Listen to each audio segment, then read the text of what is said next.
I've gotten many questions about what I've eaten as a kid, because I'm so buff, you know? From the age of 6-year-old me all the way to 12-year-old me, my diet mostly consisted of Pop-Tarts and an occasional can of mug root beer to wash it down. Admittedly, this wasn't the best for me, but I felt like I never knew what to eat as a kid.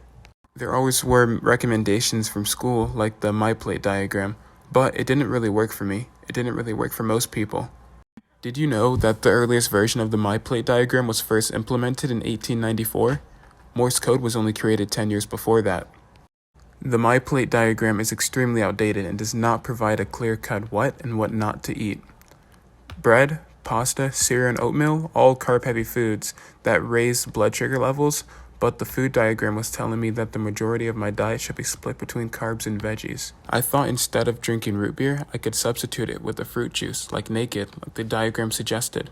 But I compared the nutrients facts of both of them and found that the fruit juice contained more sugar than the soda. This confused my young self and eventually led me to doing my own research. I found things that aided me in forming a diet, but I still wondered why this diagram is so misleading. Well, the earliest version of the My Plate diagram came out in 1894, right? So a lot has happened since then, like lobbyist groups forming, the Great Depression, World War II rations, and the discovery of vitamins. The culmination of all these factors led to the misinformation pertaining to a healthy, nutritious lifestyle, and lobbyist groups such as dairy, corn, and meat industries still push these ideas to the USDA because it profits them. This wasn't good for the youth like myself, but as I said, I had to do my own research. As I grew older, I tried many new diets and became vegetarian for about a year. It took time, but I eventually found a plan that worked for me, and I was able to become more food conscious.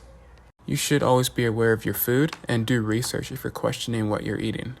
We have to provide more power to the individual so that there aren't big powers in the food company telling us as a people on what we should be eating.